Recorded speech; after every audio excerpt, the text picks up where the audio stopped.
एक सारांश एक पुस्तक का आपके साथ शेयर करना चाहूंगा। आपने 7 habits of highly effective people जो पुस्तक आपने शायद पढ़ा होगा, स्टीफन कॉवी जो सबसे बड़े माने जाने वाले मैनेजमेंट गुरु थे, उन्होंने यह पुस्तक लिखा है।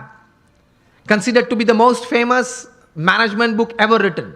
न्यूयॉर्क टाइम्स के बेस्ट सेलर में 60 हफ्ते तक ये टॉप पे थी और आज शायद 90% बी स्कूल्स में जहां MBA की डिग्रीज मिलती हैं यूरोप अमेरिका के साथ सब स्कूल्स में ये पुस्तक पढ़ाई जाती है। और फॉर्च्यून 500 कंपनीज के शायद ही कोई एग्जीक्यूटिव्स बचे होंगे जिन्होंने इस पुस्तक का कोई कोर्स ना किया हो, कोई क्रैश कोर्स 1 हफ्ते का, 2 हफ्ते का, 5 हफ्ते का कोर्स ना किया हो। इस पुस्तक उन्होंने लिखा, बहुत समझने वाली ये बात है, ध्यान से सुनना। उन्होंने अपने जीवन में यह पुस्तक लिखने से पहले 3000 सक्सेसफुल लोगों का संपर्क किया जो सिर्फ धन कमाने में या व्यवसाय बढ़ाने में सफल नहीं, बड़े व्यवसाय के साथ जीवन के सभी रोल में सफल थे। हस्बैंड या वाइफ, ब्रदर या सिस्टर, नेबर या रिलेटिव, फ्रेंड, डॉटर या सन, सभी जो रोल हमें जीवन में सभी को करना है, वो सभी रोल में ये लोग सफलता उन्होंने पाई थी। ऐसे 3000 से ज्यादा लोग को वे मिले और मिलने के बाद शांति से 3 साल तक सोच मतलब विचार किए और फिर ये पुस्तक लिखिए, the 7 habits of highly effective people. मतलब अति असरकारक व्यक्तित्व धराने वाले व्यक्तियों के जीवन में ये 7 आदतें मैंने कॉमन देखी। मैं सभी का वर्णन नहीं करना चाहूंगा, लेकिन सिर्फ आपको नाम देता हूं। प्रथम आदत थी प्रोएक्टिव, जो सफलता के लिए बहुत जरूरी है। हम लोग एक्टिव तो हैं, प्रोएक्टिविटी मतलब प्रतिकूल परिस्थिति में सानुकूल प्रतिभाव। प्रतिकूल परिस्थिति में सानुकूल प्रतिभाव। आपके घर में आपके मन के मुताबिक बात नहीं बनी, फिर भी आप सबको साथ देना चाहते हो। आप जो ट्रस्ट में हो, जो संस्था में हो, जिसमें आपका प्रोजेक्ट, आपका विचार अच्छे थे, लेकिन सर्वानुमत से वो स्वीकार नहीं किया गया और किसी और का विचार स्वीकार किया गया, फिर भी आप इतने उत्साह से उस प्रोजेक्ट में अपने आप को वो सेवा में जोड़ सकते हो। ये बोलते हैं प्रतिकूल परिस्थिति में सानुकूल प्रतिभाव। आपका किसी ने अपमान किया, फिर उस वक्त आप स्थिर रह सकते हो। ये सफलता के लिए बहुत जरूरी है। कोई बड़ी आपत्ति आपके जीवन में आ गई, a setback, a failure is part of life, लेकिन उस वक्त आप स्थिर रहे। आपने जो विचार या उस वक्त जो एक्शंस बताए वो नीति नियम के अनुसार थे या गैर रीति में आप चले गए। प्रतिकूल परिस्थिति में सानुकूल प्रतिभाव।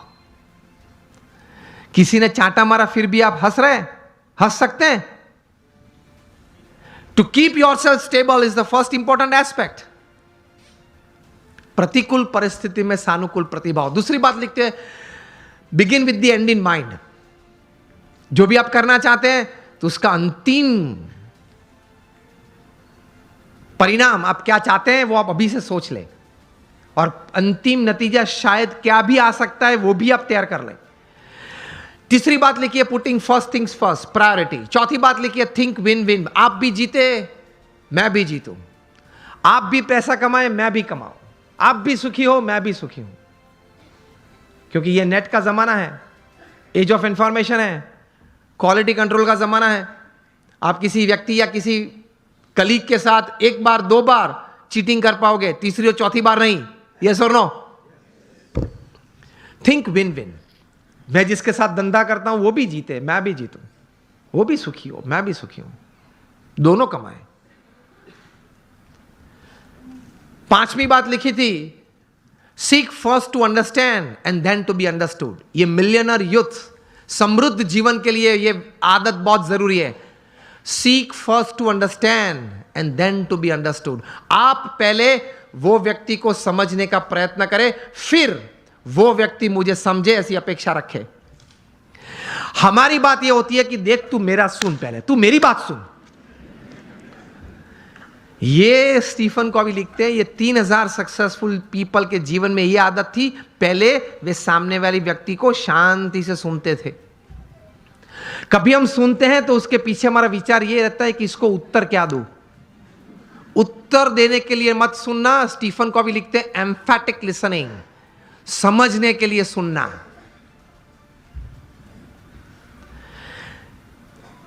पांच आदतें हुई। 6 लिखते हैं सिनर्जी।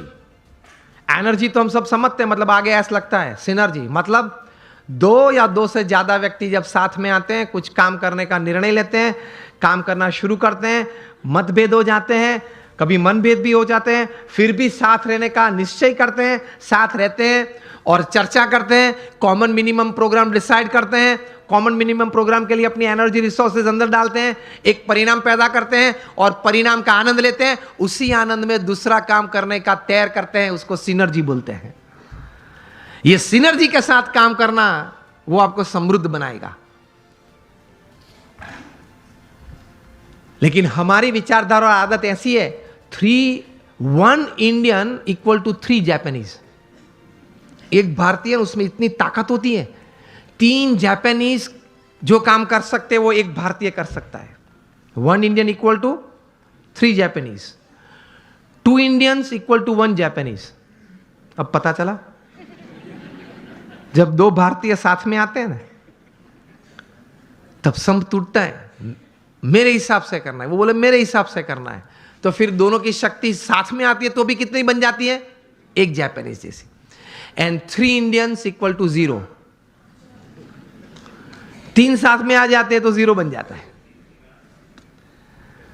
मुझे तो अभी कहा गया कि सब यहां जो आपकी टीम है जीतो की और ये ऑर्गेनाइजेशन के, सब कई बार बात करते थे, सब जब पीछे बैठे थे, बहुत सम से बहुत अच्छी टीम बनी है और बहुत अच्छा कार्य कर रहे हैं। बोल रहे थे कि सब यहां देने आए हैं, निस्वार्थ भाव से सेवा करने आए हैं, तो ये एक भावना है तो ही इतना बड़ा काम होता है, वरना कैसे होता है। और 7th हैबिट लिखते हैं शार्पन योर सॉ। मतलब आपको अगर if you want to cut a tree by a saw तो you have to sharpen it.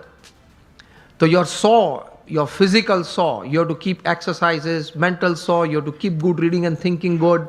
Your emotional saw, that is you have to have the right type of feelings, and your spiritual saw.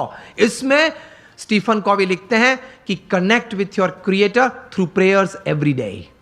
आप अपने सर्जनहार के साथ संबंध नित्य रखना प्रार्थना के रूप से।